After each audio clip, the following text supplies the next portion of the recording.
welcome to my 26-week update.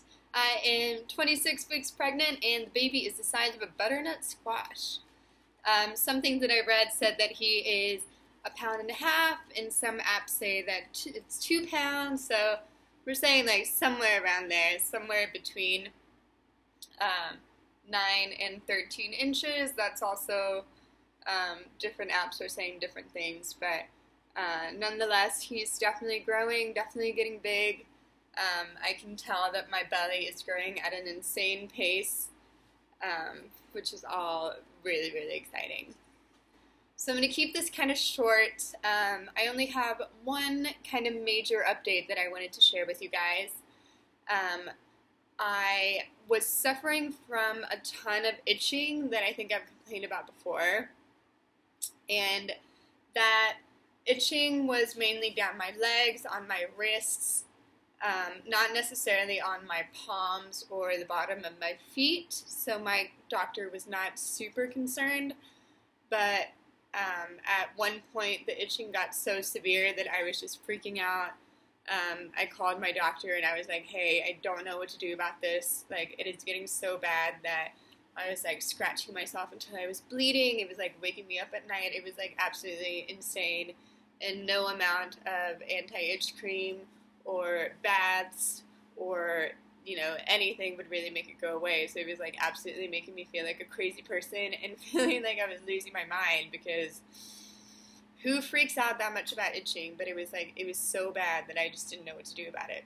My doctor ordered me to go and get some blood work done, and the test came back positive for a condition called ICP, which is intraheptic cholasma of pregnancy, which is a condition that affects the bile ducts, meaning that bile salts are coming out of my bile ducts and kind of pooling at my feet and my hands. So the itchiness is actually the skin's like reaction to that stuff. I'm pretty sure I'm explaining this the right way, but I might not be, so bear with me. So yeah, I got prescribed some medication, and the medicine started working within like a day, I want to say. And within a day, I was like not itching anymore, which was such a relief. I had a doctor's appointment later that week, and we were kind of talking about the condition and how, you know, it's how severe it was for me, which luckily was not severe. So basically, their level of whatever they're measuring, which I'm not totally sure what they're measuring, is supposed to be 0. And at 40, it is really bad and potentially harmful for the baby.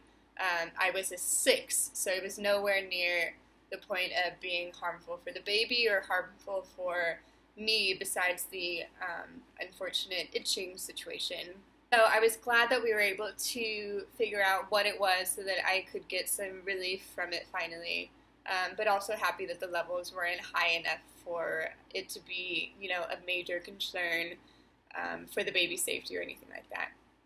The other thing that we talked about is that because I have this condition, I am no longer going to make it to 40 weeks pregnant, meaning that we're going to have to induce labor sometime between 37 and 39 weeks. So luckily, it's not super early to where I would be concerned about the health of the baby, but we do need to get the baby out a little bit sooner than, say, 40 weeks or 41 weeks.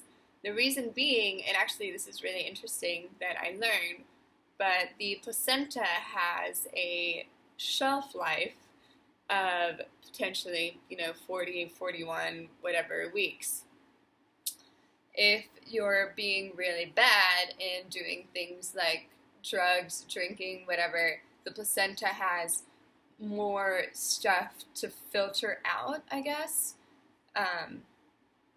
And therefore the shelf life, it will then like decrease and potentially like stop working early if you're doing terrible things to yourself, like, you know, doing drugs and drinking all the time while you're pregnant, which, you know, hopefully not a lot of people are doing.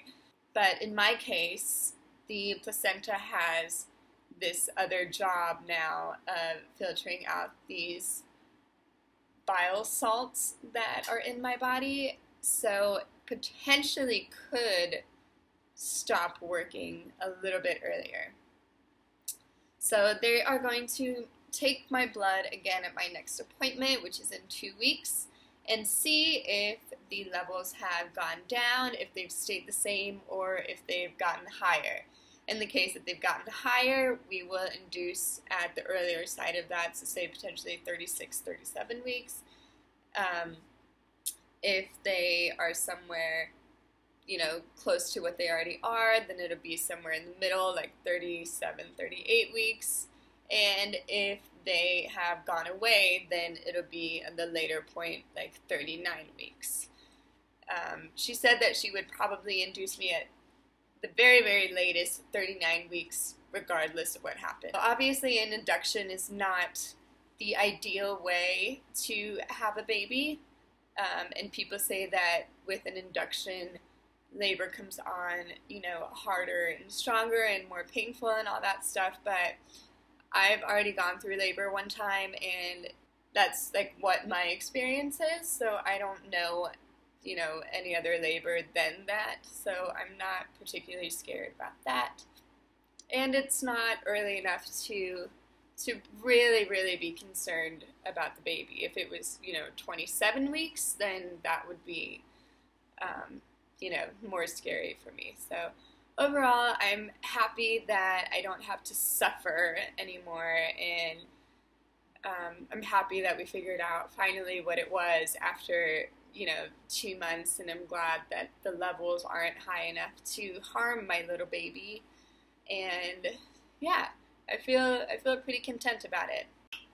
That's it for my update this week. Thank you so much for watching. If you're not already, please subscribe, give this video a thumbs up, leave me a comment, let me know what you want me to talk about. If there's any other kinds of videos, I know I've only done pregnancy videos on this channel, but if there's, nursery tours or anything you guys want to see, just let me know.